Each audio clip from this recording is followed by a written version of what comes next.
Hello Twitch, Artemu the Violet Wizard here, and today we're continuing Pokémon Emerald.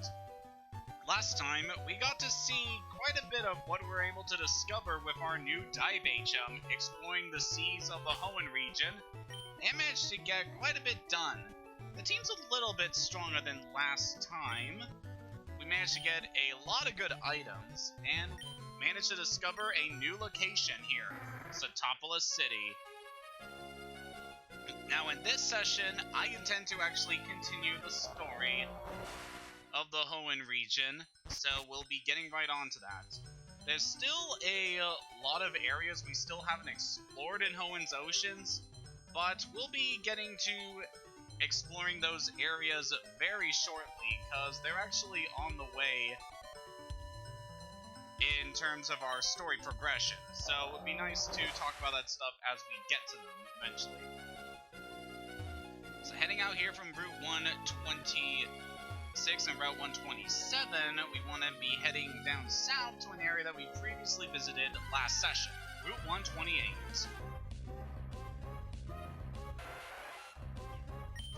Before I actually continue the plot, we want to clear out all the trainers that we can in this area. And not really going to bother fighting wild Pokemon here, because they do not give very good experience right now.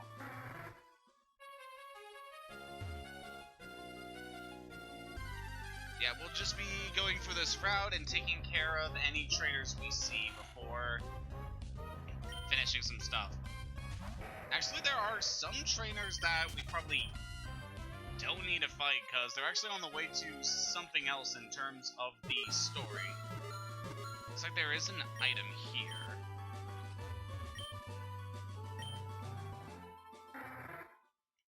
If we go over on this end, I think we can find something.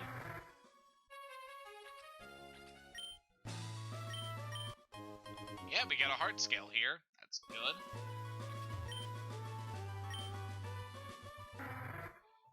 Well, there's that guy up here. Evergrande City's still a long ways away.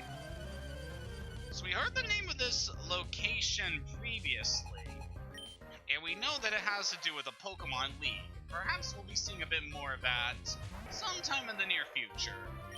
Not like this session near, but definitely sometime soon. I mean, we are actually getting pretty close to the end of our main adventure here, so who knows? My first victory seems to be far away too. Yeah, sorry, buddy. I know I'm not good now, but I think I can win eventually. Please, register me in your Pokénav. Yeah, I don't know how well I'm gonna be talking right now, like... I don't know, I'm just kind of stuffy because I just had to sneeze earlier, and... Ugh, that was something. Right, there's nothing over here. This way, is there anything on this little islet? Yes, there's a fisherman. And what do you have for us, sir? I want to visit Evergrande, so I caught myself a Pokemon that knows the move Waterfall to crest the falls.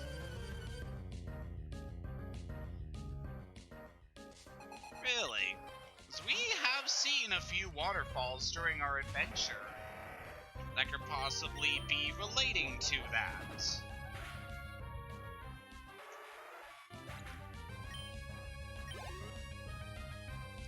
Yeah, just kind of spoilers, Surf and Dive are not the only HMs we're going to be experiencing that have to do with water. There's something coming up fairly soon that will give us some more access to certain areas. But that won't be for a little while longer. Alright, Beetle here should have no problem taking on this Whalmer. Don't look and dive.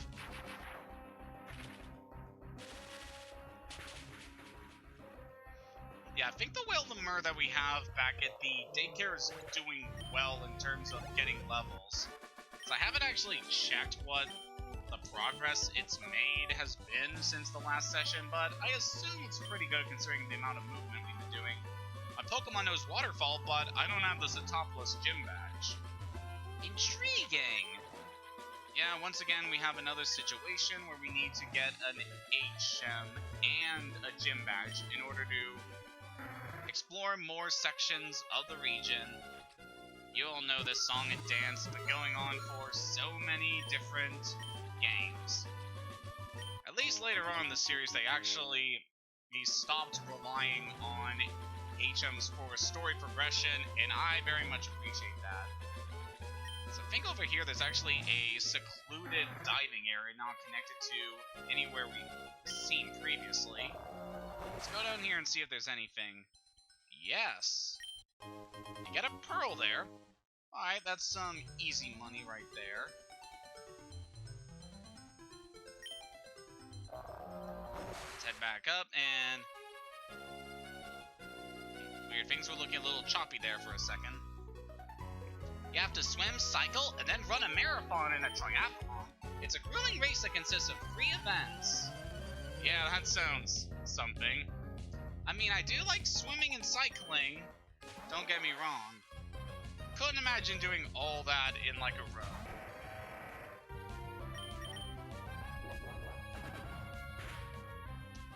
Good work there, Armstrong.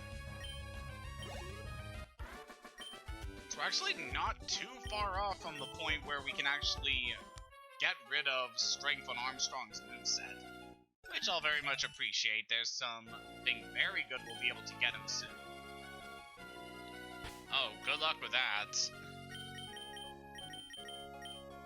Wait, which bike? Because there are like 2 different bikes in this game. Is there anything here? No? So I think that might do it for the trainers I want to take out right now.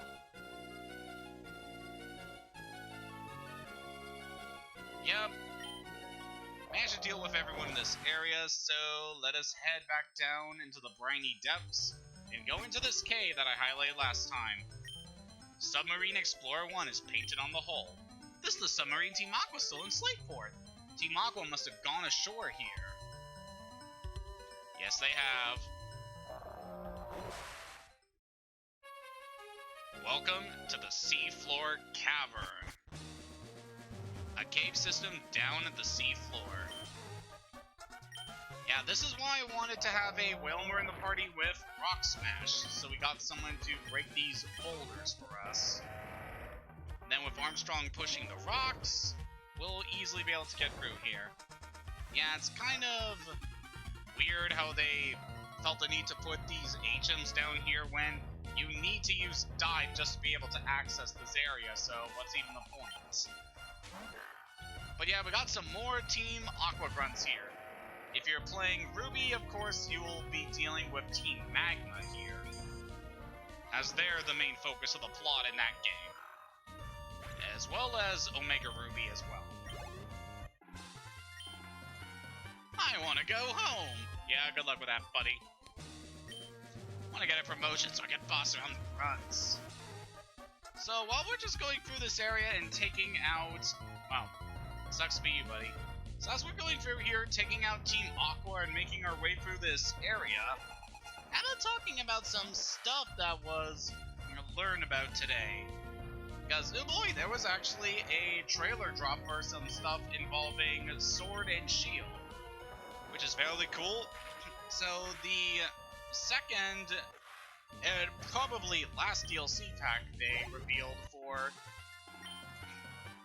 Sword and Shield is the Crown Tundra, and they showed off a little bit of the stuff that goes on there in the trailer. Like, mainly stuff that we already knew, like you'll be going there to capture some new Pokemon you couldn't see before, how there are Galarian variants for the legendary birds, and being able to encounter some new legendary Pokemon, which are actually connecting to some stuff we'll actually see in this game eventually. Enough about that. One thing I'm definitely excited for is they showed off the Galarian form for Slowking, which is pretty cool. So yeah, Slowpoke had a Galarian form introduced like around the same time that they revealed the Isle of Armor and Crown Tundra DLC packs. And so the Slowbro evolution was revealed like prior to the announcement of, well, prior to the release of the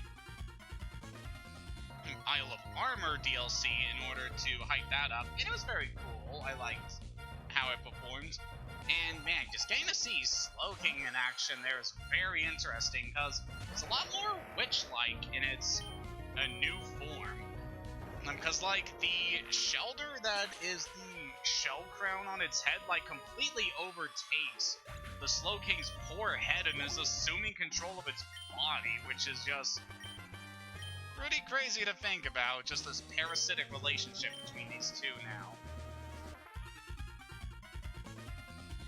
And Slowking is also a poison psychic type, which I kind of wish that it had a slightly different typing, like the Psychic Ghost or Psychic Dark, in order to also match in with that kind of witchy theming and also to set it apart from Galarian Slowbro, but I don't know, it's still a nice typing, all things considered, and yeah, I really like the Slowpoke family, so I'll be very interested to actually use this thing in action. Especially because, oh boys, it got some interesting tricks. So there's only a few moves in the game that are actually able to affect the power points of your opponent's Pokemon. Galarian Slowking has a signature move that actually affects that. Its signature move will actually not only deal damage, but also deplete your opponent's power points on their moves. And that's just such a wild concept for this Pokemon, having it work like that. Alright, this area is interesting here.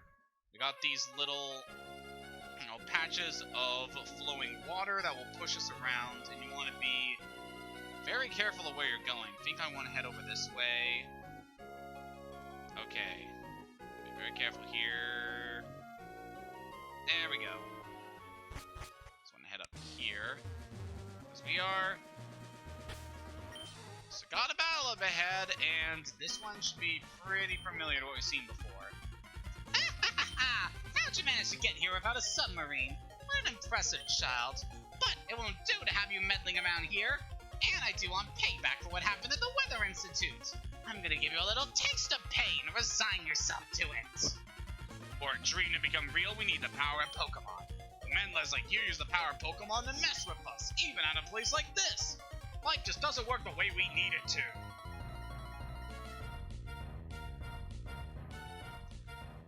So here's someone we haven't seen in a while. We're having a rematch with Admin Shelly. Of course, if you're playing Ruby version, you'll be fighting Courtney here.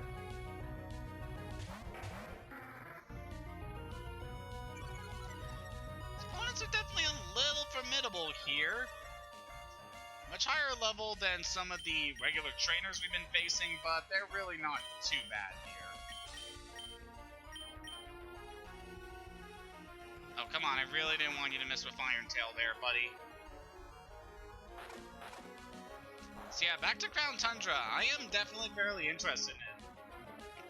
Because it'll be cool getting to catch some more Galar Pokemon that you wouldn't normally have been able to encounter on the field. Like, they showed off being able to capture Frosmoth and Ice-Cube just on the overfield before, and I'm very interested to see like the story stuff they have going with the Galarian forms of the birds as well as Calyrex, because I have some thoughts on Calyrex that are, I don't know, mainly to do with its design and how it's clearly like a flower bud and it's themed around like a very regal entity with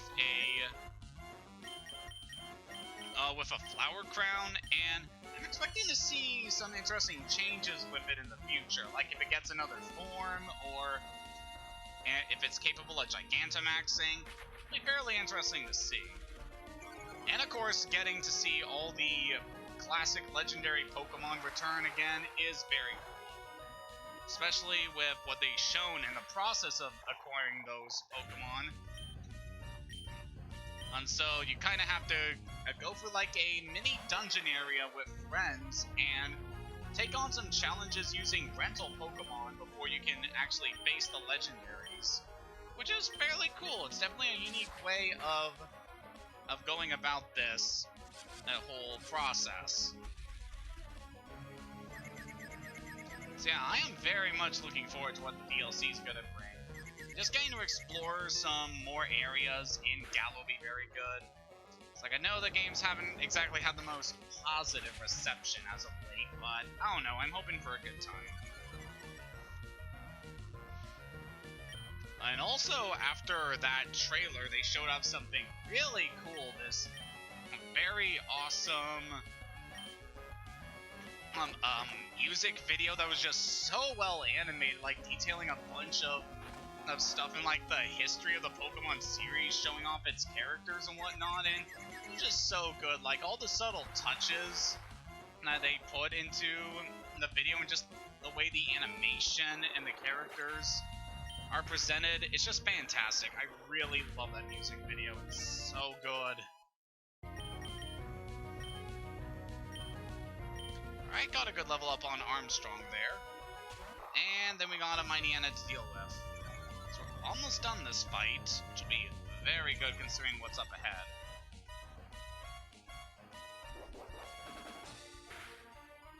Alright, that's a good hit, buddy. Let's go for an Iron Tail on you, and then we'll just surf you. Alright. Shanty can't really take another hit. I need you to hit this thing. Come on, girl. That's good. Completely swept it away, which is good. Ouch! Ah! You know, we don't dare question the motives of a leader, but here you are, just some punk going up against our boss. Maybe you must be something. You're so darn strong. Terribly disappointed you're not a Team Aqua member. You could have enjoyed the fabulous role their bosses promised as one of us. I mean, you guys are basically trying to make your own, like, big water park at the expense of, like, the lives of everyone else in the region. So it's kind of hard to get on board with you. I mean, I like the water and all, but I kind of need the land. It's where I put my stuff. Definitely want to heal up my Pokemon before going any farther, because there's some stuff going on very soon. I want everyone to be prepared for. Gladly use up all these super potions that I don't really need right now.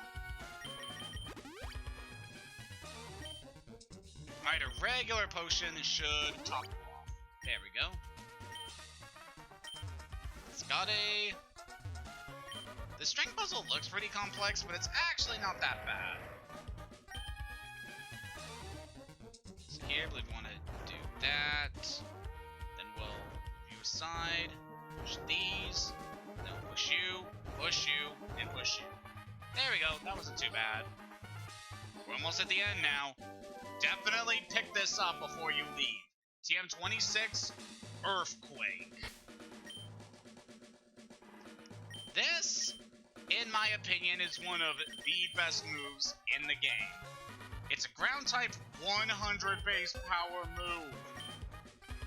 They'll do incredible damage to basically anything that is not a flying type or has levitate. It's such a great move, and I'm giving it to Armstrong. He definitely more than deserves it at this point. I haven't seen much use for Iron Defense very lately, so I'll be happy to get rid of it. There we go, just complimenting Armstrong's already formidable attack with one of the best moves in the game. I can see, like, no other choice other than Earthquake on this Pokemon. It's just such a great move.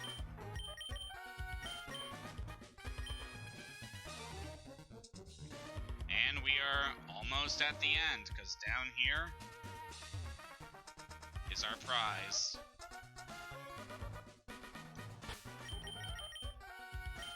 Let's just save right quick.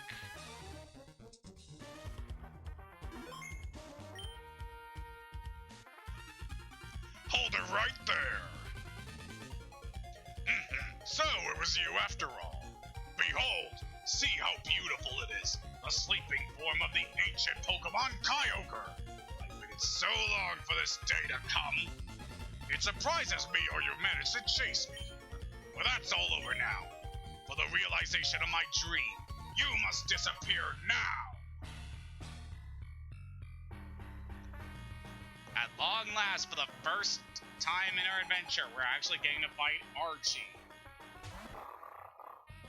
Pretty much, if you remember your battles against Maxie, then you should have a pretty good idea on what Archie is going to use, because he's pretty much the exact same team.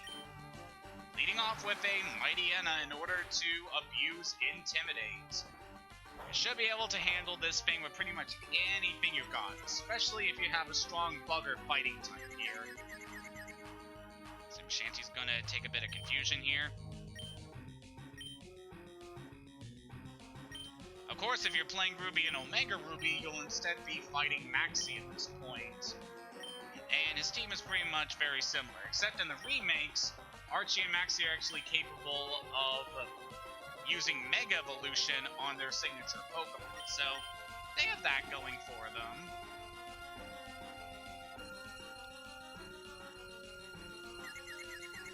And also in the remakes, they also have a fourth Pokemon on their teams. Maxie will use a Weezing, while Archie will use a Muck. Those are kind of just other Pokemon that Team Magma and Aqua tend to use in the remakes. Not so much here, though. It's got Crobat to deal with here, so let's go with Alexa.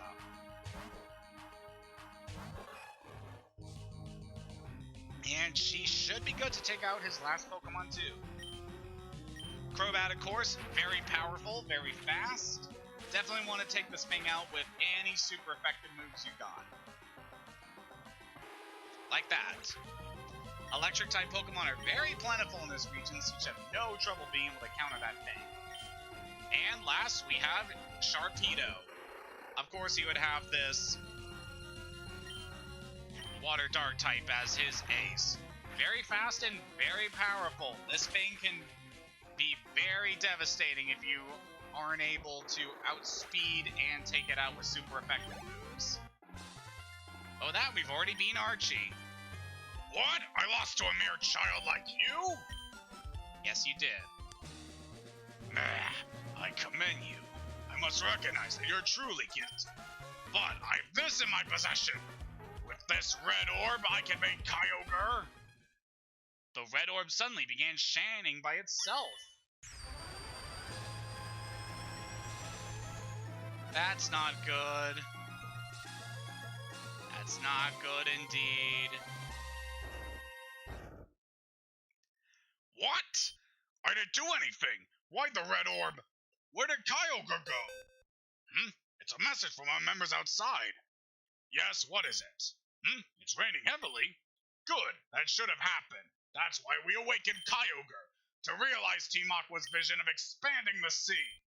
What? It's raining far harder than we envisioned? You're in danger? That can't be. That's just not possible. Hold your position and monitor the situation. There's something wrong. The red orb's supposed to awaken and control Kyogre. But why? Why did Kyogre disappear? Why? What have you wrought? Archie, you've finally awoken Kyogre, haven't you? What will happen to the world if this downpour continues for all eternity? The world's landmass will drown in the deepening sea. What? Don't get all high and mighty with me. Wasn't it you, Team Magma, that infuriated Groudon? So long as I have this red orb, I should be able to control Kyogre. I should be able to control it. We don't have the time to argue about it here. Get outside and see for yourself. See if what you've wrought is the world that we desired. Haley, come on. You have to get out of here, too. What happened? What is this wretched scene? Did I make a horrible mistake? I only wanted... Do you understand now, Archie? Do you finally see how disastrous your dream turned out to be? We have to hurry. We have to do something before the situation goes completely out of control. Haley, don't say anything. I know I have no right to be critical of Archie. But the way things are now, I doubt we humans will be capable of doing anything about it. But But neither can we stand by and just watch helplessly. Responsibility for putting an end to this falls to Archie and me. This defies belief. Those super ancient Pokemon. That power is unbelievable. They've upset the balance of nature. Great job, guys. Haley, what's happening? This is terrible. After the scorching heat wave ended, this deluge began. If this doesn't stop all of Hoenn, now the whole world will drown. This huge rain cloud is spreading from above Satopolis. What in the world's taking place there? There's no point arguing here. Satopolis might provide answers. Haley, I don't know what you intend to do, but don't do anything reckless. Okay? I'm going to Satopolis. And so shall we. Very quick, I want to note that with Groudon and Kyogre both activated, the seas around this section of Hoenn will be under various weather conditions. It will alternate between heavy rain and bright sunlight. Take advantage of that as you will.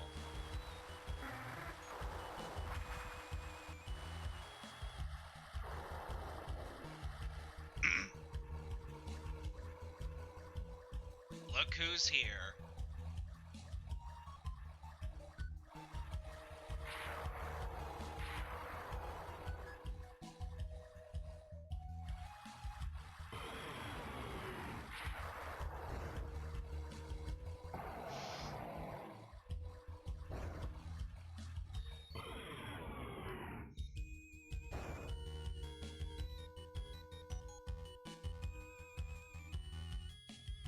The gods of land and water,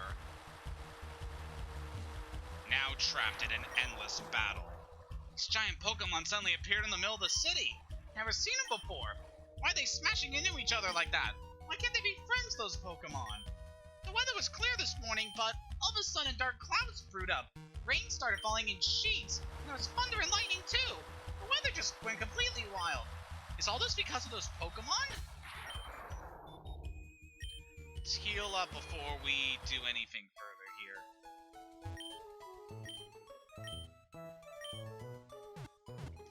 Thank you for healing my Pokemon during this trying time here. Like, I know you should probably be evacuating and whatnot, but thank you. Everyone in town's taking refuge won't come out of their homes. Even I would rather not venture outside. Can we talk to you, please? Oh, hold on.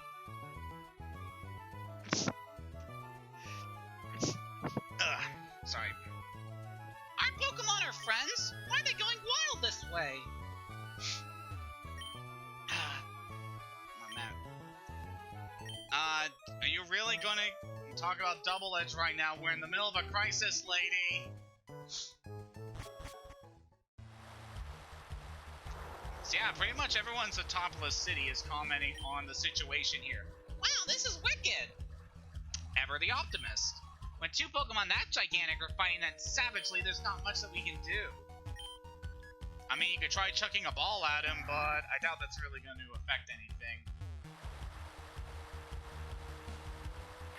My money's on the blue one. It has a type advantage. Kyogre, what's wrong? Look over here. It's the red orb.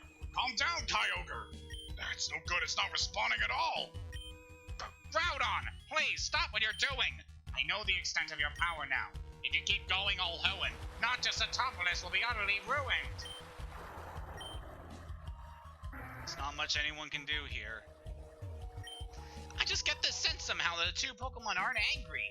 I think they probably can't control their own power. It's all the orb's doing. Go for it, red Pokemon. Don't back off, blue Pokemon. Hi, do you know the names of those Pokemon fighting over there? Oh no, Satopolis City will get wrecked! There's an ancient legend that claims the land and sea were shaped by a colossal battle between Pokemon.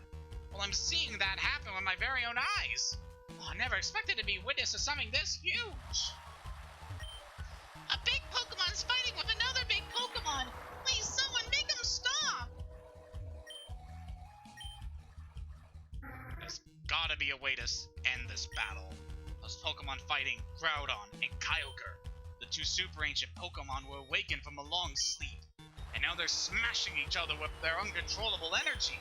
Haley, You being here now, I'll take to mean that you're prepared to become involved in this crisis. Well then, there's someone that I'd like you to meet. Come with me, please.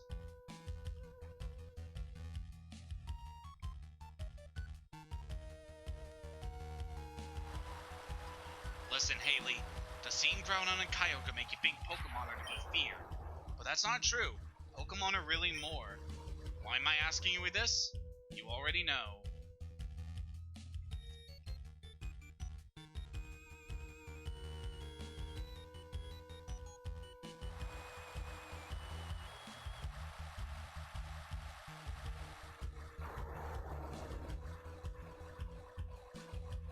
Okay, here we are. Inside here, you'll find someone named Wallace. I think you have what's needed to help him. So in here we got the Cave of Origin.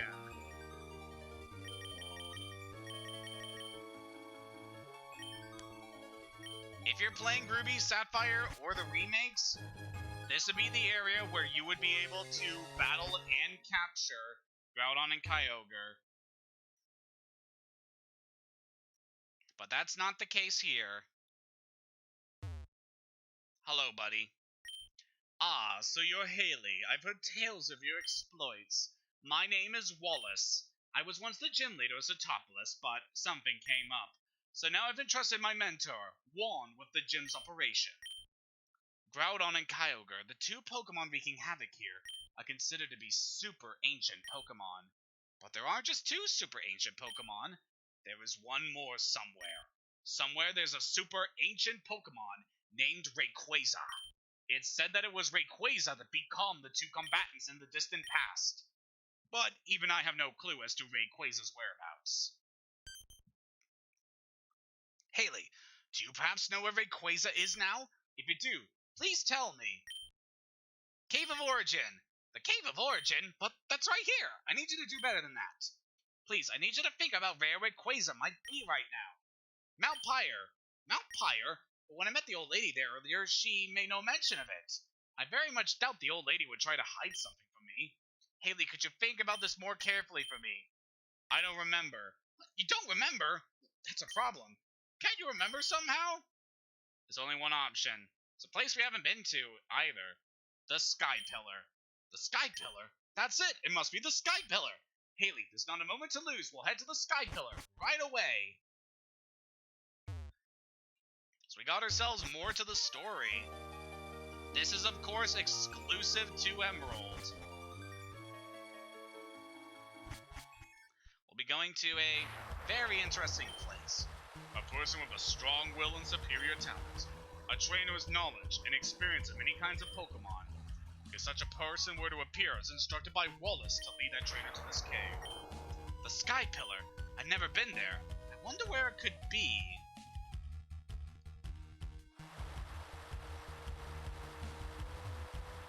There have been mentions throughout our adventure of a green Pokemon sighted in the sky, heading to somewhere in the sea to the south. That is our destination.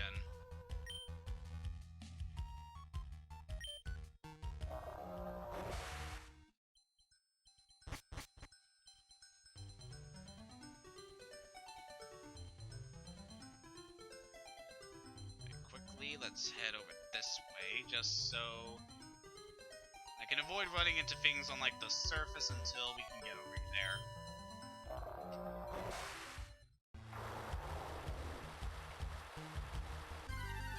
Alright, so we'll be heading back to Route 128 in order to continue our mission.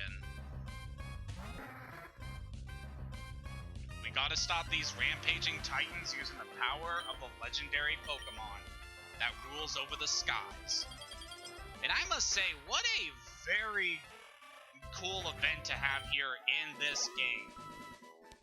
Like, the previous games didn't really involve the legendary Pokemon too much into the main stories. They were mainly just things that were in the world that you could encounter, but didn't really impact anything serious in the story. Except, I think, for if you're playing Crystal, because there is a thing involving Suicune there. That's a little bit plot important, but it was something I don't know. But here in this generation, they put a lot of emphasis on the legendary Pokemon and actually getting them involved in the main story. Of course, you got the end goal of these evil teams being to use the power of these legendary Pokemon for their own wicked designs, and it's very cool use of them here. Very good way of incorporating both the evil teams as well as the legendary Pokemon together into one narrative. Even if overall I don't feel like the Team Aqua and Team Magma stuff was really that well executed. It's a bit better in the remakes, I will say. I'm actually going to use Surf here because Steel does resist it, but we also get boosted by the power of the rain, so it's still good there. Next up, we got a Sharpedo. Let's go for Harlequin. We should be good against this thing. So yeah, we gotta make our way to the Sky Pillar, dealing with a ocean that is currently wrought with both harsh sunlight and harsh rainfall, which is fairly interesting, just having the story impact the areas like this. Of course, not everywhere in Hoenn is affected by the chaotic weather patterns. It's only in very specific locations in the ocean here, but I don't know, it's still very cool being able to incorporate the lore and power behind these Pokemon in this way. Having them affect the story and the region in a very interesting manner. It's just all very cool. Another reason why I really appreciate Generation 3. It sets a lot of things in stores that other games in the series expand upon even further. I really like how Gen 4 and especially Gen 5 incorporate their legendaries into the plotline. Just everything from there, it's just great.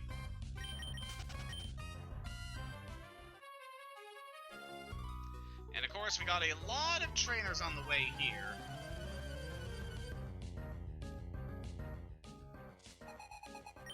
Athlete Chase.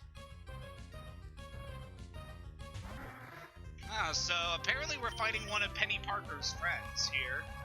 That's exciting. It's definitely a channel I haven't been watching too much of lately, just because I've been focused with other stuff, but definitely be checking out her content sometime in the future. Depending on how things go. Mainly been following a lot of Proton John lately, and he's been doing some very cool stuff.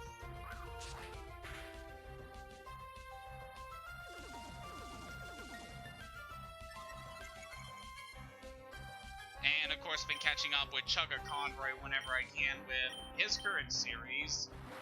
And just, well, I'm really getting into his stuff involving Xenoblade 2. I didn't get the game at launch, but I'm seriously considering getting it now. Especially sometime after I'm done with my revisit to Xenoblade with the Definitive Edition. Just getting to get through that. Got another double battle down here, which is nice. What's the hurry? Let's take it slow and easy. Surfing isn't as easy as it seems, isn't that right? I don't know. It's easy for me, isn't that right, Shanty? Tisha and Clarence here. Kind of interesting having both a water dark type and a water electric here. Definitely want to take out that Chinchou before it can do anything to Shanty here. Let's actually go for a Fly so we can avoid a hit from that thing. And we'll have Beetle go for Shadow Ball. It's actually kind of dangerous having Beetle out here right now with that Sharpedo, but he is higher level than that thing by 10 levels, so we should be good. Alright, another level up on Shanty, which is good. Oh, there it is. So I don't know if we've actually seen Crunch yet in this adventure. So that is a Dark-type move that will lower the special defense of the Pokemon that is affected. that gets changed to lowering physical defense starting Gen 4 when the Dark type was actually changed to being not dependent on the special stat, so that's interesting at least. Oh my, wanna relax a little more? Winning sure isn't easy. It sure isn't, buddy. For you two, let's swap Shanty out for now.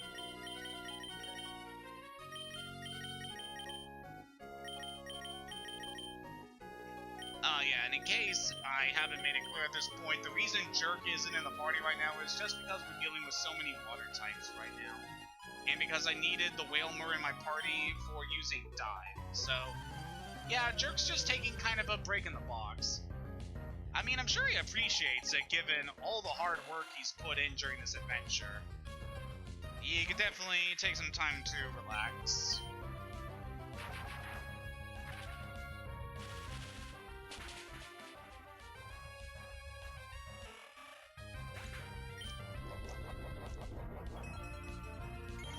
Man, just every time Beetlejuice comes out in battle, I'm just reminded how much I don't like his Gen 3 sprite. Ugh.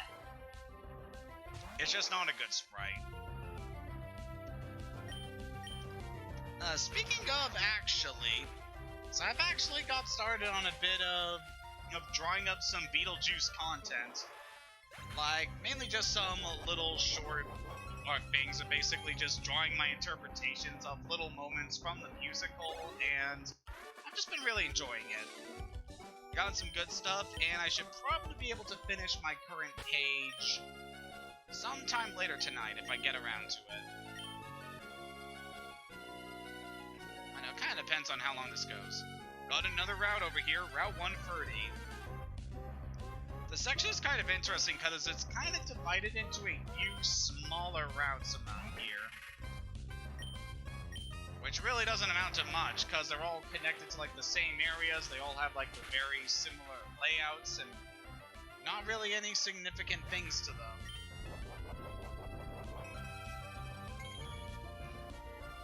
Although I guess one thing I could say is that there is something about this area that is fairly unique, but we are probably not going to encounter it during this playthrough at all. It's a very rare chance of it actually occurring in the game.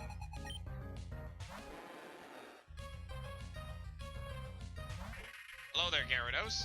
You're pretty formidable, but we should be able to handle you all the same. So I've been having some thoughts about Beetlejuice's moveset of late. On one hand, because he has so many special moves on him and his special attack's kind of low, I've been considering whether I should give him Calm Mind, the move we got from beating Tate and Liza. Because it would work pretty well for him, giving an additional boost to his special attack while also buffing his special defense. They'll make his special moves hit a lot harder, make him a lot more hardier in battle.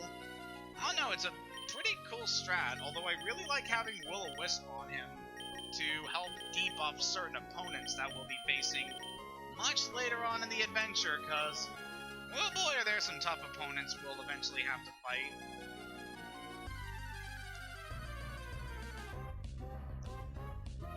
Howdy, Pelipper.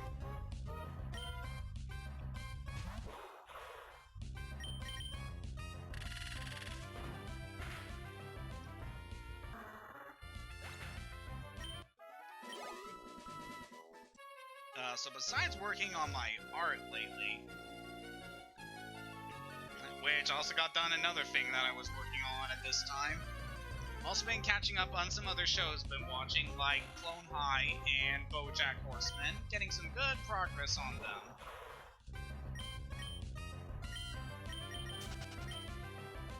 And yeah, I'm really liking them so far. Definitely excited to see more.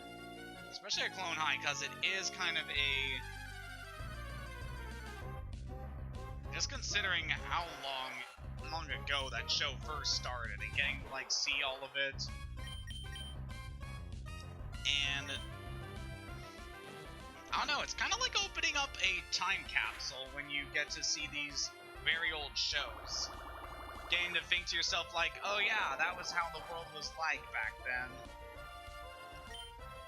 And just seeing that kind of content after all this time. It's fairly interesting getting some new context to a lot of stuff like that.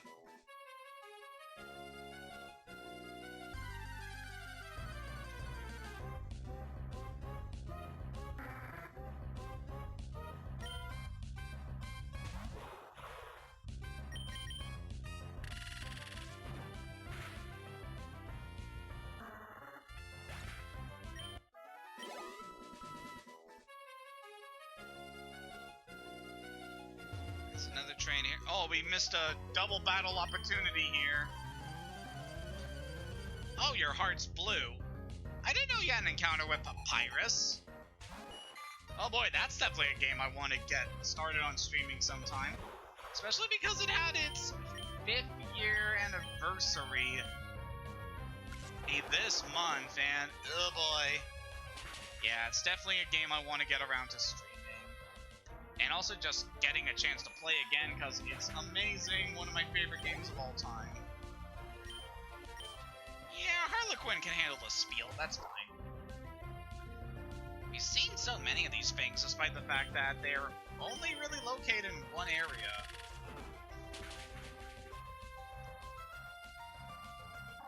Yeah, definitely an adorable little thing. So, yeah. Another thing I'd like to note about this area is we're coming close to a certain location that will be integral to some stuff we'll eventually be doing much later on in the, like, oh, Santiago. That's actually the surname of one of my favorite Brooklyn Nine-Nine characters, oddly enough. And talk about another show I need to get back into watching. Man, it feels like I'm in season 3 of a lot of things lately.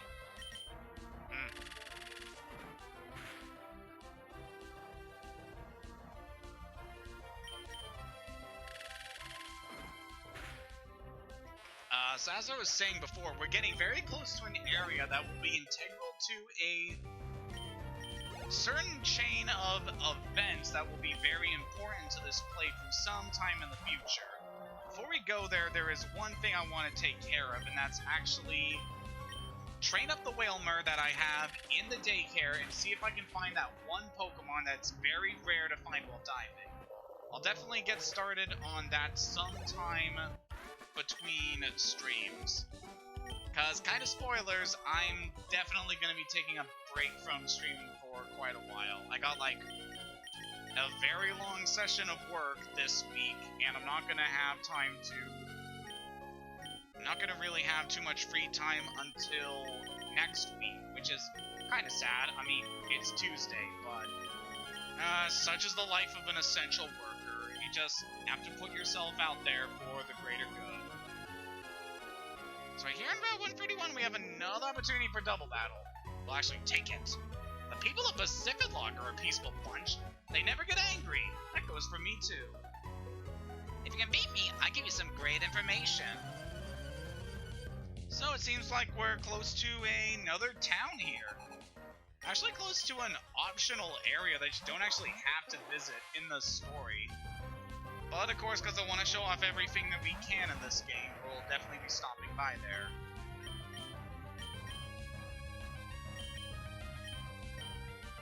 One thing I want to note about Earthquake, now that we actually got this on one of our Pokemon, unlike Surf, it will actually hit your allies in a double battle, so be careful not to use it unless your ally is able to tank the hit or it's completely immune to ground type damage. Definitely be careful with that. Alright, with that we took out Kevin and Talia. Oops. Oh, did I lose? Yes, you did. There's an odd place nearby. There's a huge tower there. Let's go take a look. Oh wait, I'm not angry, honest. Boy, you're strong. So, we got a hint about the location of a tower nearby. Sound familiar? The sea's teeming with Pokemon. It's not easy swimming, I tell you.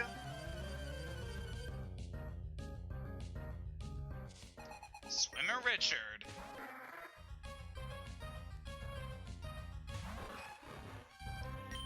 Alright, Alexa should very easily take this guy out.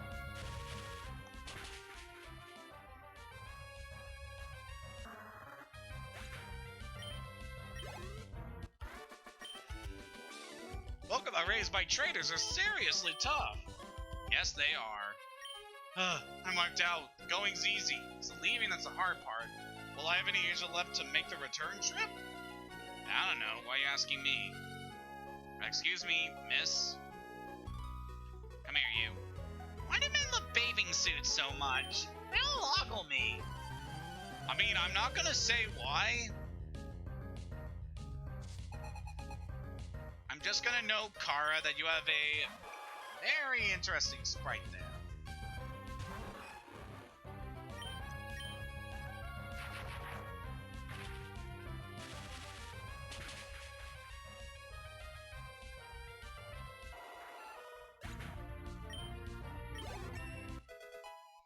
Alright, Lexa is level up to 45. Anna's trying to learn a very good move there. I'm still gonna need to use Flash sometime later, so I just don't want to save. So Thunder here is one of the strongest electric type moves you can get.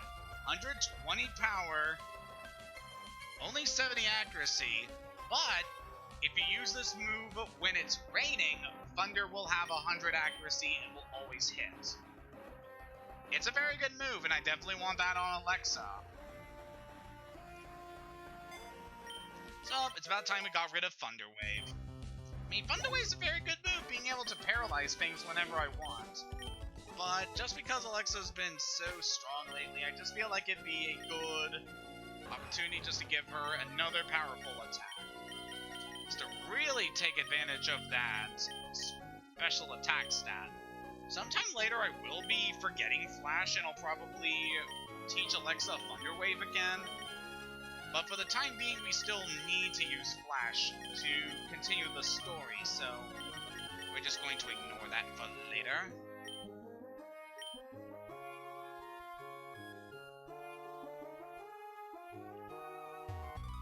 Hello there. Hi, sweetie. Wait, we should battle, you and I. Why'd you call me sweetie? Lady, that is harassment and I don't appreciate it. Oh, Susie. Man, speaking of Undertale / Deltarune stuff. Alright, let's test this new move in action against this Love Disc. You are not prepared for what's about to happen. Yeah, Earthquake is pretty powerful. If you remember the move Magnitude, if that move manages to get its highest damage variable, then it hits as hard as Earthquake. You see a guy over there that whines that he's bored of the sea? That's all talk. He's hopelessly in love with the sea. Is he now? I mean, I feel like that's many people's opinions on the Pokemon series as of late. Heyo! Also, hi, Pelipper. What are you doing here?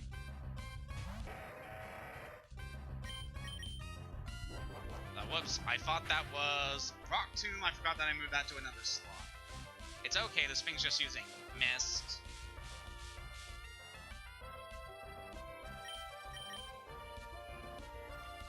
It's not going to be too much trouble for us. Like, all that move does is remove, like, stat debuffs, I think.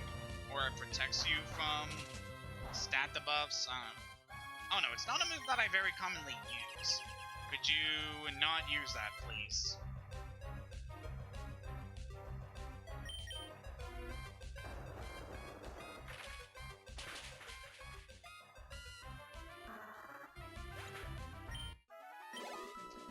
Go. The sea, the sea, the sea, the sea as far as these eyes can see. I'm sick and tired of the sea! So apparently this guy is tsundere for the sea. Herman.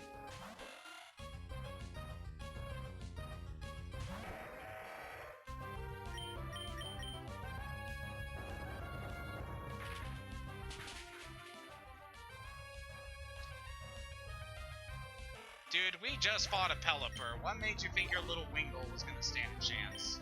Oh, you got a Tentacruel. I guess that's a good opponent for Armstrong to fight here. I mean, you are part water, but we have a ground move. Really? You used Wrap. Of all moves in your moveset, you use Wrap against a Steel Rock type. You deserve to get Earthquaked. I don't even care if you're one of my favorite Pokemon. Get dunked on. Blech. Bored I am by the sea, but swim I must. I'm a born swimmer, that's what I am. Yeah, good luck with that, buddy.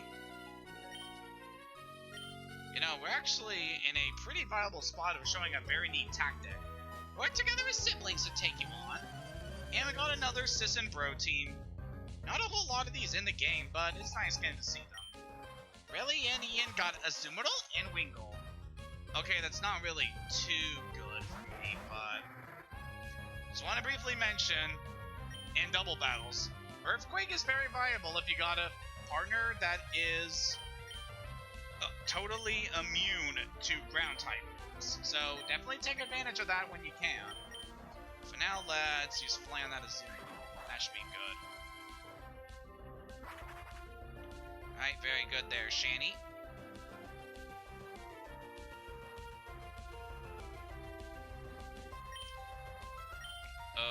Okay, buddy, could you actually land the Rock Tomb? Okay, Azumarill actually took that attack pretty well. Then again, Shanty isn't really that much of a physical attacker, and Azumarill is also very bulky, so I actually understand that. Oh, here comes Bubble Beam. That could actually hit pretty hard. Or not, because Azumarill's not an attacker. I forgot. If this was any other game, Iron Tail would actually be pretty effective here. If we want to weaken this thing, let's actually go for... let's try Ice Beam. I know Azumarill can have the Thick Fat ability, which actually reduces the damage it takes from ice and fire, which is kind of redundant because water's also resistant to those types, but whatever. Took out that guy. The Earthquake didn't affect Shani. And we're done there. We couldn't win even though we were together. Hey, with any luck, I will probably also run into something that starts with a Rally. People of Pacific Log are together with the sea and Pokemon from the time they are born. You know, Pacific Log's a floating city, so wherever there's the sea, there's a part of Pacific Log. Very interesting. And relevant to some stuff we'll eventually be doing here. Hi, Haley. Hello, this is Ethan. I battled in a trade earlier. I won! My Taillow really worked hard for me. This is so great. Good to hear, buddy. Yeah, here we got another fairly unique area. Pacific Log Town. A settlement just floating on the surface of the water. It's very nice looking, all things considered. Definitely one of those Hoenn locations that's very striking to me just because of the way it's laid out. Also, while I'm here, I'm not going to really have any need for a dive at the moment, so I feel like it's time we finally bring Jerk back in the team. You did good, Endive. We'll be calling upon your services later on. Maybe. So look at you. You could definitely spend some time catching up with the rest of the team, buddy. You've been slacking. You've been slacking harder than Norman's Ace. What color's your trainer card? Mine's copper. Oh yeah, I guess that's something I could mention. Depending on the events you actually do in your game, your trainer card will actually change its coloration. So I don't actually think we got anything... I don't think we have any major changes to our trainer card for the time being. Maybe after we beat the champion we could check something like that. But Pacific Log Town floats on top of a colony of Corsola. If I told you that, would you believe me? Are they Galarian Corsola, considering their bodies are being used as flotation devices? The ancestors of the people of Pacific Log were said to have been born on boats and then lived and died aboard them. I understand they lived that way because they were searching for something. I don't intend to be going nowhere fast with the sticks like this forever. You watch me. I'll get out to the city and become a huge hit. Seriously, I'm gonna cause a huge explosion of popularity. If you overheard that, I'll happily teach explosion to your Pokemon. This is pretty much self-destruct, except even more powerful. Can be useful for certain strategies, but I'm not going to see any use for it. Isn't that neat? These houses are on water. I was born here. The Sky Pillar? Oh, you must be in that tall tower a little further out. If you ask me, I wouldn't climb it. Too scary to get up that high. Life at sea level in Pacific Log, that suits me fine. It's getting another hint about the Sky Pillar here. People are saying they saw a Pokemon flying high above Hoenn. Is it flying around all the time? Does it need to rest somewhere? A Sky Pokemon! A Sky Pokemon! Where did you come from? This is one of my favorite NPCs. Yes? Yes, town? Never heard of a place like that. Where'd you come from? No, that doesn't make any sense. You have to come from somewhere. Oh, wait, you're not going to say you were born at the bottom of the sea? This game is very clever dialogue, just saying. Over here, I believe, is someone fairly interesting. In the Hoenn region, there are 3 Pokemon that represent the power of rock, ice, and steel. Each of them set a hideaway deep inside caves. That's the story I heard when I was just a little kid. 6 dots open 3 doors. Grandpa used to say that, but I don't know what he meant. Interesting. Perhaps we will solve the mystery of that sometime in the future. Depending on if I can find those dots. I'm the Pokemon fan club's most important person, the chairman's younger brother. I'm here enjoying my vacation with Pokemon. Yes, indeed. Ah, your Pokemon clearly likes you very much. A Pokemon that adoring and adorable deserves a TM like this, no? We get TM27 from this guy. Pokemon likes you a lot, returns powers enhanced. If it doesn't like you, frustration's power goes up. So the TM27 is our second return TM. Really nice that we get 2 of these in our adventure. It doesn't appear like the trainer very much. It appears to be very friendly with the trainer. Good to know that you're playing favorites, buddy. The sea between Pacific-Log and Slateport is a fast-running tide. If you decide to surf, you can end up swept away somewhere else. Interesting. Is that a Pokédex? Did you get to meet a lot of different Pokemon? I wish I was like you. Check out this Horsey. It's the Horsey I caught yesterday to celebrate my birthday.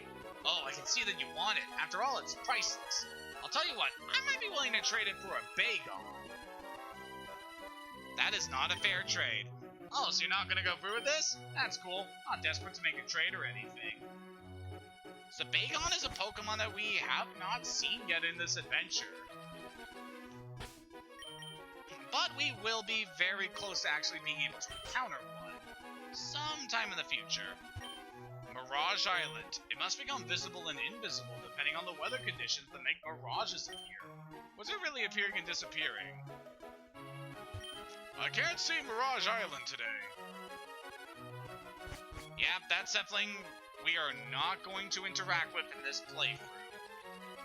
Seriously, I've never been able to get the Mirage Island thing to actually occur. It is something that actually comes into play in a much different manner if you're playing Omega Ruby Alpha Sapphire, because the Mirage Islands, when you get the ability to access them, are where you catch a good portion of the Pokemon that can and be found outside of the Hoenn Pokédex, and they're definitely good to check out. They have some exclusive items that are very good there, just good for gathering Pokemon.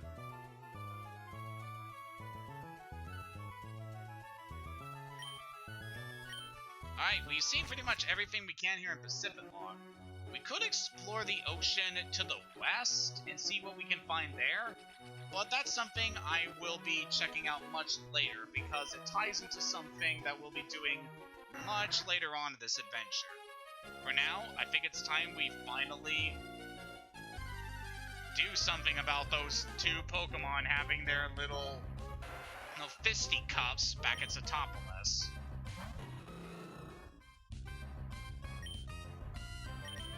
Alright, buddy, we need Jerk to get caught up in levels with the rest of the team.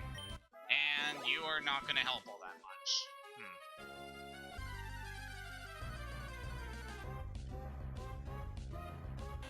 So I did show this off on the way to Pacific Lock Tile. But here on this route, there is actually something else we can see here. Let's take these guys out.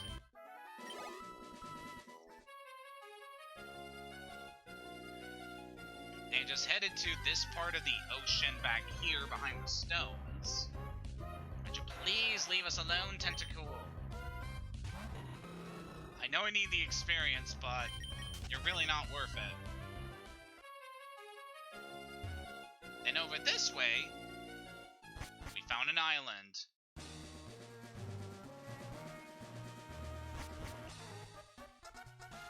Welcome to the Sky Pillar.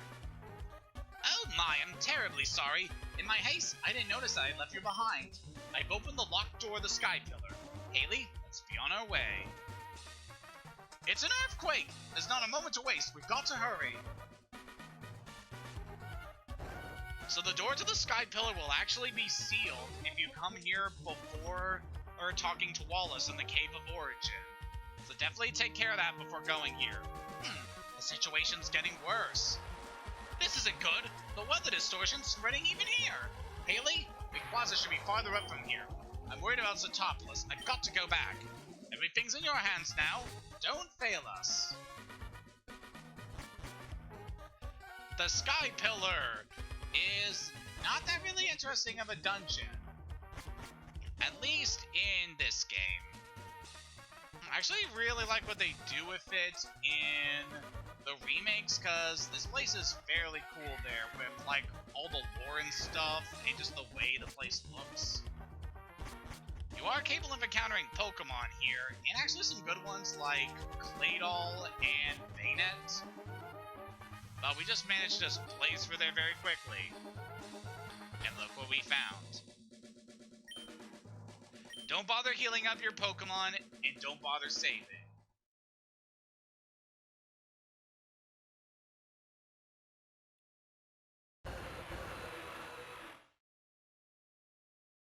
The Awakened Rayquaza flew off. So cool!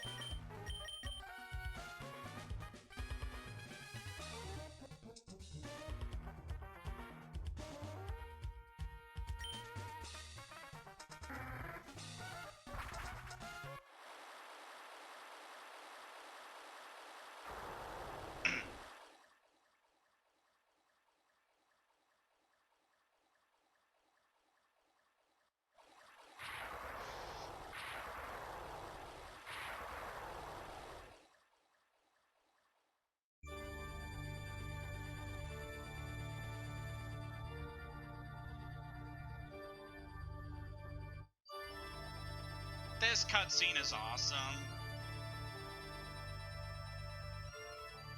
Seeing this when I was a kid just blew my mind.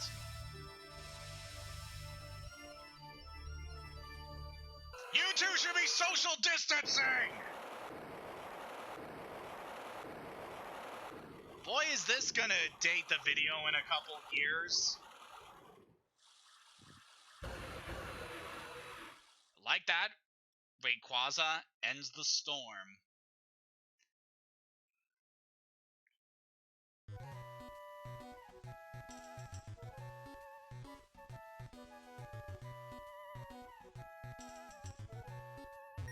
What? What's that green Pokemon? Oh, it was you who brought that flying Pokemon here. Why are you amazing? Wow, that was wicked! When that bird Pokemon flew down, I feared the worst.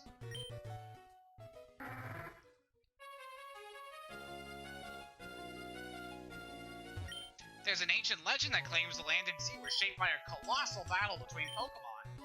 Well, I saw that happen with my very own eyes. Oh, I never expected to be witness to something this huge. A pretty Pokemon came down from the sky. The top of the city didn't get wrecked. I was wondering which one would win, the red one or the blue one. But oh no, it's the green one that settled things. Talk about a huge turn of events.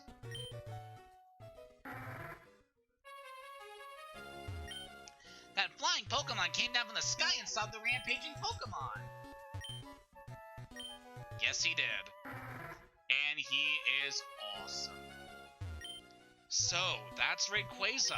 It's incredible how the two rampaging Pokemon would flee from it in fear. So, the super ancient Pokemon weren't only Groudon and Kyogre. After all our fruitless scheming and frantic efforts, that one Pokemon's simple action puts everything right. Again, as if nothing had happened. Kyogre and Groudon both flew off to who knows where. The weather in Hoenn's returned to its normal state. Maybe what we were trying to do was something small, even meaningless to Pokemon. Goodbye. Haley, my eyes didn't deceive me.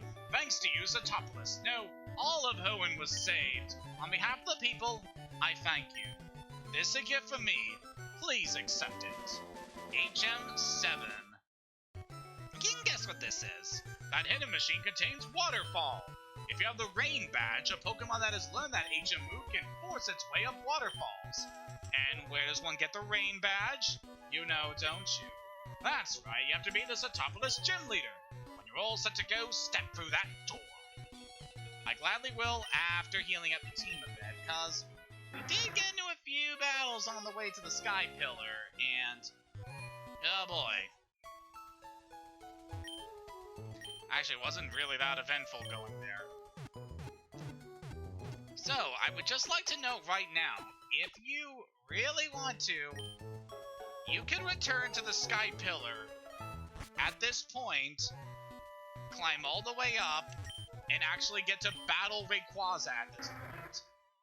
If you're playing Ruby and Sapphire the remakes, you have to wait until much later on in the adventure before you can actually pull this off. But here in Emerald, they actually give you the opportunity to do it now, because the Sky Pillar is actually open up to us at this point thanks to Wallace.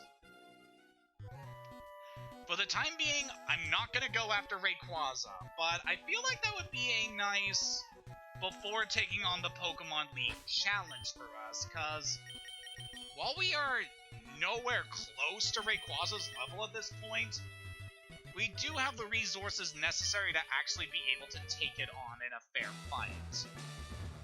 But for now, let's focus on getting our final gym badge. Yo, how's it going, Champion Mount Haley? The topless gym leader Juan is a master of water-type Pokemon. And to get to Juan, an icy floor will hamper your progress. Listen, I'm sorry, but that's all the advice I have for you. The rest of the way, you have to go for it yourself.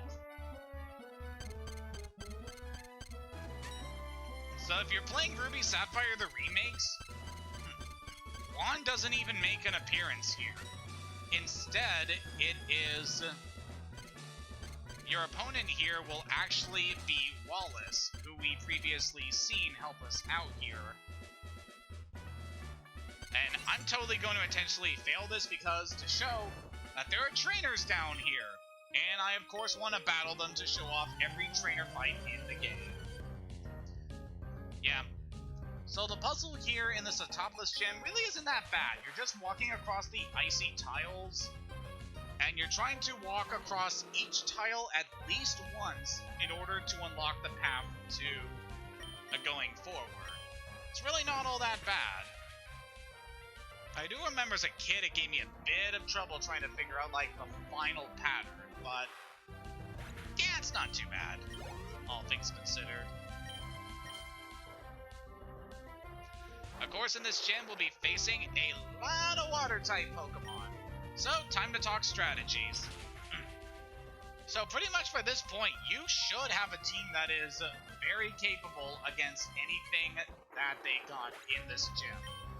There are plenty of Grass and Electric-type Pokemon in this region that you'll definitely be able to make good use out of here.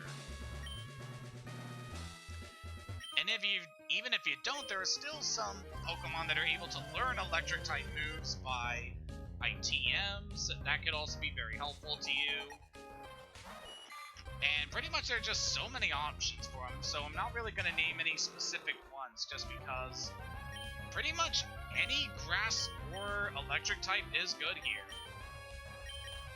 I will note that if you're going in here, there are some things to keep in mind. Mainly that you'll probably want to have both a Grass and Electric type here, just because there are some a water-type Pokemon that will actually be able to counter their normal water weaknesses. So remember, a ways back, we actually encountered a Barboach, and that thing is a water ground type, same as Marshtomp that we saw previously. Yeah, by being part ground type, it eliminates the water's weakness to electric. And so you won't be able to rely on those strategies here. Best way to take those guys out is to use a grass type. And I don't think there are too many Pokemon in here that are actually resistant to grass. I know that there are a few to worry about, but not really anything that major. And something I will also note is that some of the Pokemon going forward can also learn Ice-type attacks, so definitely be prepared for that. Another thing I'd like to note about this gym is that all the gym trainers here are female. Yep, we're literally fighting the gym leader's fangirls. I mean, can't blame them. I mean, we'll eventually see him, but one is quite a handsome fellow. And might outright say it, but Wallace is also pretty handsome himself. I mean, just look at some of his official art, especially for Gen 6. I mean, that's just kind of how it is.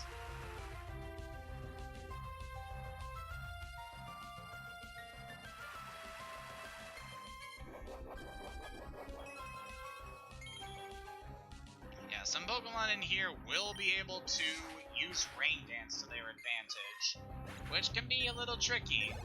It of course weakens the power of Fire-type moves, which, why are you using Fire here? I say that while leveling up my Blaziken, but it's mainly because I want my Blaziken to get levels right now. But yeah, Rain is able to power up their Water-type attacks, but you can also take advantage of the Rain by using that in tandem with Thunder in order to deal a lot of damage to them. So there is that you can take advantage of here.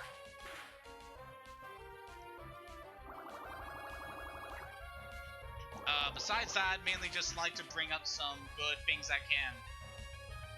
Well, that's annoying. What I'd like to bring up is some specific moves that can be helpful here.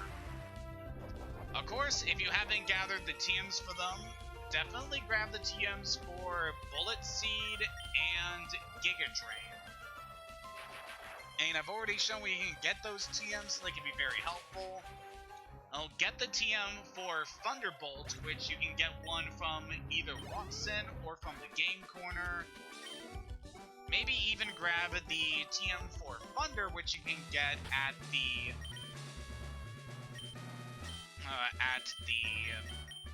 department store.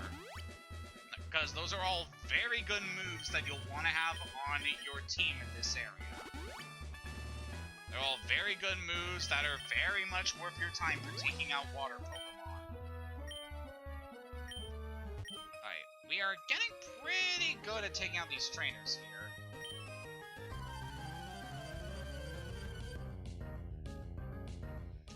Something else about this area I'd like to note is that... Oh, hi Olivia, you're a few generations here too early. And for some reason you're white. Huh. So I'd also like to note here, in the remake specifically, while Juan doesn't actually make a physical appearance, he does get mentioned in the game very briefly, tying kind of into Wallace's role in this series. Which, I like the detail here with Wallace, how you have this character who was previously a gym leader. He was mentored by this guy who used to be the original Satopolis gym leader. But because Wallace has a different role in this adventure, we'll eventually see what that is. He had to leave his position as gym leader, and so Juan took over his place here in Emerald.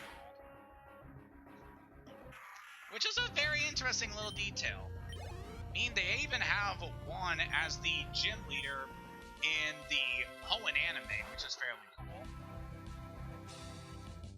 Well, it's about time we ran into this guy. This is the first time seeing this Pokemon in this game. Corphish is a pure water type Pokemon.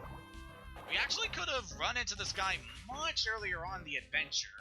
So pretty much when you get the Good Rod, if you use it in most freshwater locations, you should be able to fish up a Corphish. They're a little rare compared to Magikarp and Goldeen, but you should be able to get them relatively quickly.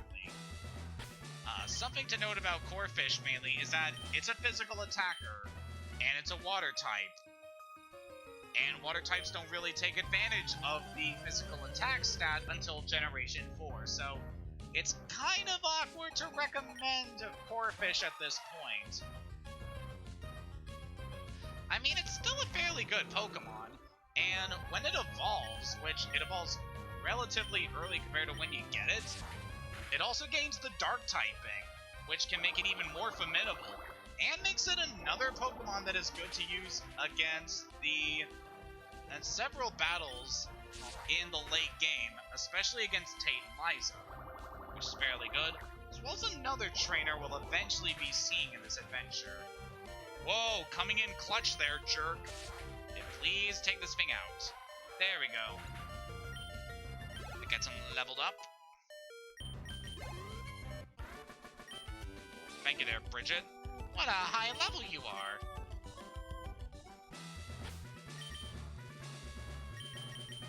Let's use that Hyper Potion, cuz... Yep. We're actually not at any point where we're ever going to need to buy max potions at this point, just because Hyper Potions in this generation only heal... they heal up to 200 HP, making them very good items at this point. But because of that, it kind of makes the max potions redundant, because not many Pokemon can get up to over 200 HP at this point in the main story. There are a few, but they're really not anything I can bring up right now. And also, most Pokemon aren't going to get over 200 HP until much, much, much higher level, which we're not going to need any reason to buy max potions over hyper potions during this series. Like, even during the post-game, I don't think I'm going to need to buy any. I'm not going to hold myself to that, because it's definitely going to be some moments where we're going to require some training before facing off against certain opponents, because, yeah, there's going to be quite a few tough challenges for us in the post-game. And, of course, we'll get to that when we get to that. I am very much looking forward to doing the post-game here, because a lot of cool things I want to show off and talk about, and also tying into some stuff about my opinions on the series as a whole, and just my memories of doing things, because boy, do I spend a lot of time in doing a lot of things here in Emerald.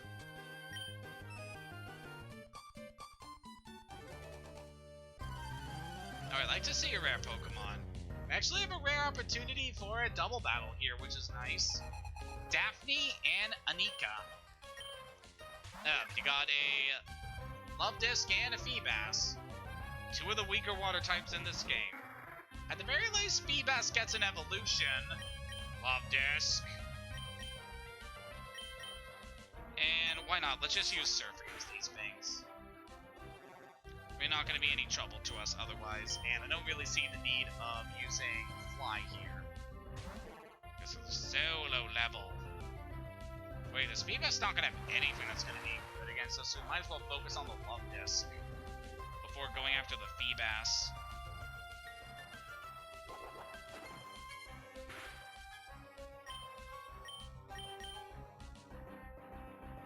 Yeah, I've definitely seen Flail before, so there's no reason to really bring that up. Yeah, just take out the Love Disc. That thing is no problem for us. And you got another Love Disc, because of course you do. Why wouldn't you have a Love Disc? They're just so interesting.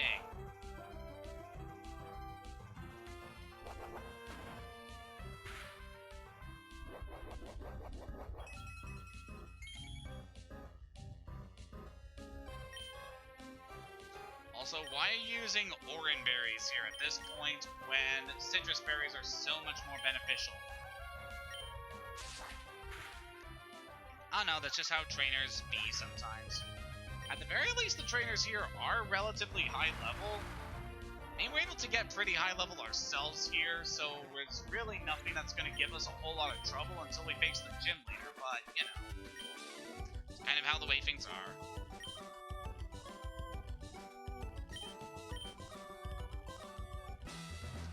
Took out those two, and we got 2 more trainers to fight before we can finally take on our gym leader. Which will be good. After we deal with the gym leader, we're probably going to call things for tonight, so I can focus on some other stuff. Namely some drawings, maybe. Another love disc. You are nothing to me. Oh, come on. Yeah, those things can have sweet kiss, and it's annoying.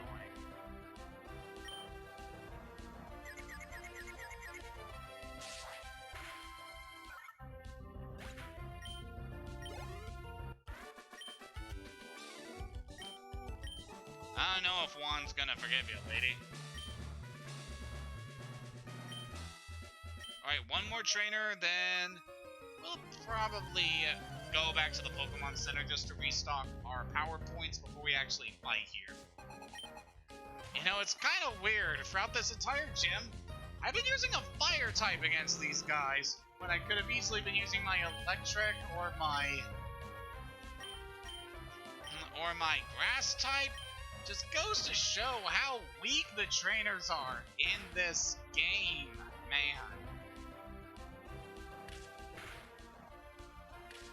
Yeah, if you're looking for an actual challenge, play the newer games.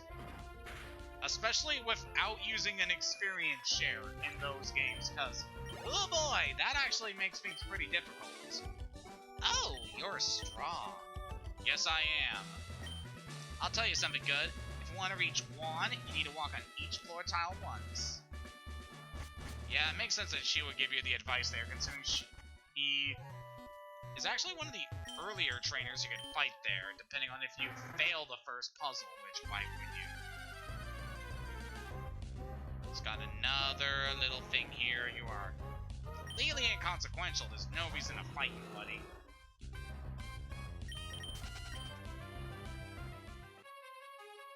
Yeah, just away with you. Yeah, this is actually gonna be an interesting battle, because I'm not expecting it to be too easy. There is one specific Pokemon on Hoenn's team I'm definitely gonna watch out for, because it can be a dangerous fighter because of what it has equipped in its moveset.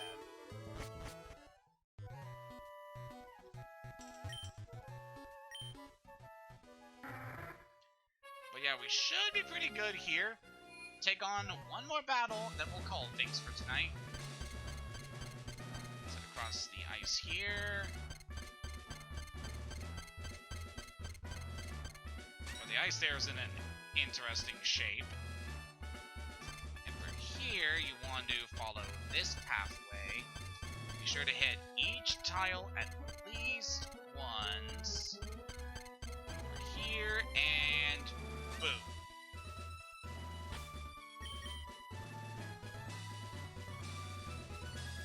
Alright, for this guy, I'd recommend using either a grass or electric Pokemon to start, preferably a fast one, so we'll lead with Alexa here. Alright, it's time to face our final gym leader. It's been a very long time, 14 stream sessions in order to finally get to the gym leader, but we're doing it. Let's go. Let me ask you, did you know? I should not be so coy. It was I who taught Wallace everything there is to know about Pokemon. Once, I'd given up my position as the gym leader. In my place, I'd entrusted Wallace with the gym. However, a compelling reason arose for me to make a comeback. But enough chatter. Let us begin our match, shall we? Please, you shall bear witness to our artistry. A grand illusion of water sculpted by myself and Pokemon. As a fellow water-type fan, I can't get enough of this guy. Leader Juan is using the most Pokemon of any gym leader we face at this point, besides Winona. Leading off here with the Love Disc. This thing is fast and it loves to use status moves, so take this thing out as quickly as you can. Magnetrick is a good Pokemon for that. With that thing taken care of, should be smooth sailing here. Oh, there's next Pokemon. Definitely want to go to Harlequin here, not Alexa.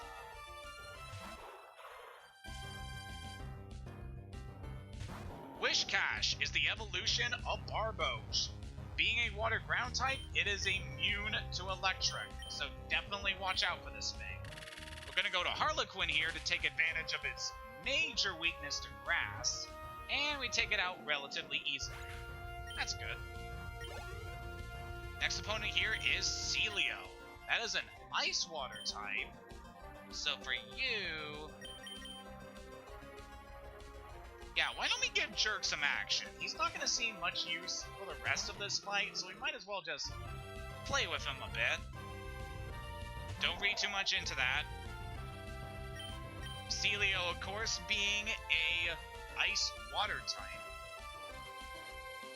This thing is pretty bulky, all things considered. Good HP and defenses, but shouldn't be too much trouble for Jerk to take out. Yeah, he got a good hit on it with Double Kick. I would consider replacing Double Kick with Brick Break because it's more damage, but there is another fighting move that Jerk will eventually learn that I am saving that move slot for. Alright, we were able to waste a Hyper Potion on Celio. That's good.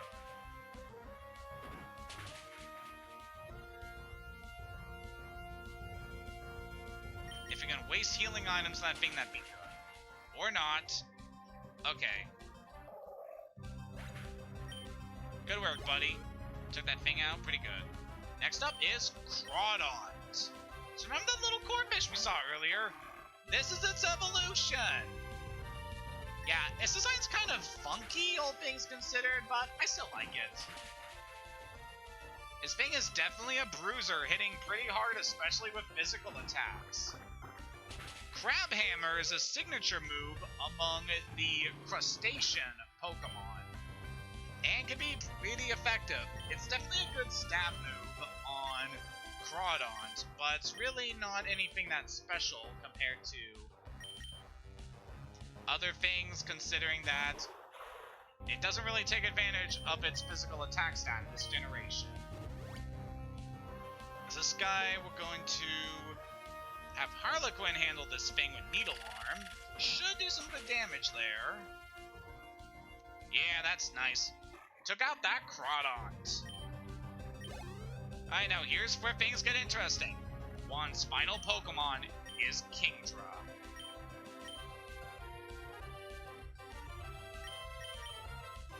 Alexa, it's your turn to shine. Kingdra is the final form of the Horsey family. Being a water dragon type, it only has one weakness in this generation, and that is 2 dragon moves, which we don't have on us right now. Yeah, so basically this thing is quite the powerhouse. Not only is its typing really good, but it gives it a tremendous resistance to quite a few types. So your best bet here is to just hit it hard with whatever your most powerful neutral attacks are to this thing. Wow, we actually took that thing out very quickly. Normally this thing gives me a lot more trouble. Just kind of goes to show how good Magnetric is in this game. And like that, we have had a relatively easy time against the final gym leader. Ha ha ha! Excellent. Very well. You are the winner. From you I sense the brilliant shine of skill that will overcome all. However, compared with me or even Wallace, you are lacking in elegance. Perhaps I should make you a loan of my outfit. Ha ha ha! I merely jest. Rather than my clothes, I shall reward you with this, the Rain Badge. I do want to make a quick note about that Kingdra's moveset before we move on, because it's actually quite annoying, all things considered. is that Kingdra's packing Water Pulse, a stab attack that also has the ability to inflict confusion, which can be nuts. It has Ice Beam for countering grass types. It also has a chance of freezing its opponent, and it also has Smoke Screen, which can use to lower the accuracy of its opponents, or Double Team to boost its evasion. That thing can be really tricky to deal with if you don't have a solid counter for it. Having the Rain Badge shall assure you the full obedience of all your Pokemon to your every command. The Rain Badge also allows the use of the ancient move Waterfall to scale walls of cascading water. And so that you never forget the battle we shared, take this. TM free, kind of late in the adventure to get this move. That is Water Pulse. This is definitely a good coverage move a lot of Pokemon can use. It's of course a water type move, has decent power, and has the effect of confusing Pokemon. But I would not recommend teaching it to any water type you may be using at this point, because this thing only has 60 base power. Compare that to Surf, which we got after the 5th gym. Yeah. Not a whole lot for us there. Even compare that to some of the other moves we got. Waterfall, Dive. Well, Dive's same power. But yeah, that's pretty much everything I want to take care of here in Satopolis City. Managed to beat Juan. The trainers have gathered all the gym badges of Hoenn should make way to the ultimate destination, the Pokemon League. Travel to the easternmost reaches of Hoenn to the island Evergrande. There you shall find the Pokemon League. Why does that still make me fall down here? So, since I beat you, do I get your harem of fangirls? Yeah, you've beaten even Juan, who was supposed to best in Hoenn. Okay, check out your trainer card. If you've got all the badges, you're set for the Pokemon League challenge. I guess that makes me number 1. Yeah, with that, we finally have all 8 gym badges in the Hoenn region. The stage is now set for us to take our final challenge in Evergrande City. Before we do that, I just want to quickly heal up the team, and then we will call the session. I will note that by beating Juan, we are able to finish up quite a bit of stuff over at the Trickmaster's house. That's actually something I completely forgot to do last session, is go pay a visit to the Trickmaster, but I'm feeling a little tired right now. We went over an hour and a half at this point, so I feel like that's a good time for the stream. So yeah, we managed to accomplish quite a bit, exploring a lot more of the Hoenn region's oceans, managed to put a stop to Groudon and Kyogre's battle, and earn our final gym badge. Seems like a very appropriate time to call things for now. But next time in Pokémon Emerald, which will be quite a while from now, we are going to see what else the Hoenn region has in store for us with our new resources, and then we're going to make our way to Evergrande City in order to take on the final test before the Pokemon League. Until next time, have a good night and take care!